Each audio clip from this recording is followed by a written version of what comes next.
Look at almost any classroom in the morning, and you will see students occupying opposite ends of the behavioral spectrum. On one side, a child acts out, throwing paper and demanding attention. On the other, a child sits perfectly still, flawlessly completing their work.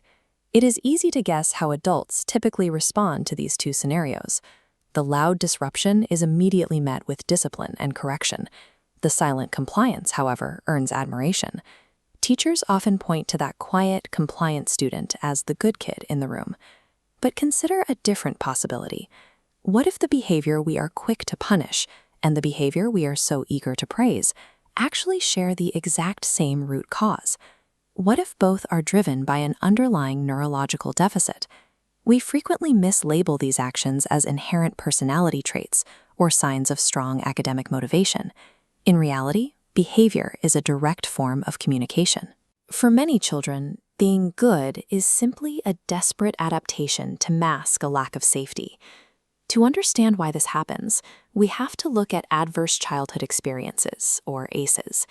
ACEs refer to traumatic events occurring before age 18, such as experiencing neglect, violence, or severe household instability. When a child grows up in that kind of unpredictable environment, it alters how their neurological and emotional systems develop. This pyramid demonstrates Maslow's hierarchy of needs.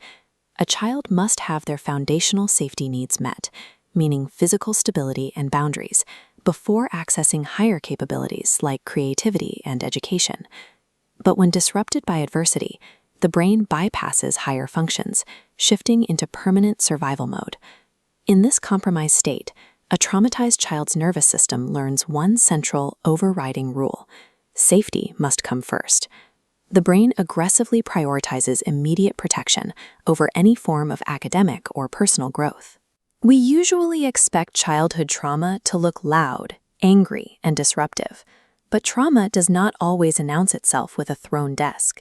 Sometimes it disguises itself as extreme compliance, hiding in plain sight within the quietest student in the room. If you watch closely, the warning signs are there. It is the student who never asks for help, the student who apologizes constantly for things completely outside their control. It is the child who panics completely when they make a small, ordinary mistake. This visual equation shows the core belief driving these actions. These children are operating on the assumption that performance equals protection. Their nervous system has calculated that flawless compliance is the only reliable shield they have against danger. Because their entire focus is concentrated purely on protection, some of the most intense trauma responses happening in a school building are easily misread by educators as ideal academic behavior. What happens to these survival strategies as the child grows? Researcher Dr. Marsha Wallace developed a concept called the behavioral echo, a phenomenon where adult behaviors continue responding to past environments, even after those environments are gone, to explain the precise mechanics of how these childhood tactics persist into the future. This diagram illustrates the 4A framework. It starts with adaptation, where perfectionism forms to survive instability. Next, the attachment stage deploys this behavior to preserve essential bonds. The nervous system then internalizes it, entering activation, automatically triggering this survival response even when safe. This is the hidden tragedy of a behavioral echo. A tactic meant to act as a temporary shield during childhood hardwires itself into a permanent way of interacting with the world. The long-term consequences of these echoes are severe because children do not simply outgrow their traumatic experiences. Instead, they grow around them. That praised, highly compliant child predictably transforms into an adult who relies heavily on overwork. They subconsciously use extreme responsibility and relentless productivity to secure safety and connection long after the original trauma has passed. For this adult, stopping feels physically dangerous. They continue to inextricably tie their entire identity, their inherent value, and their feeling of safety directly to their performance output. Without intervention, the childhood strategy that once successfully protected relationships often leads to adult burnout and an inability to rest. This brings us to the final stage of the 4A framework, which acts as a disruptive wedge in this cycle. The final stage is awareness.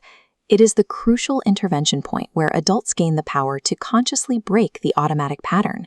For trauma-informed educators, this requires abandoning the traditional binary hierarchy of the classroom entirely. We have to stop viewing compliance as inherently good and disruption as inherently bad.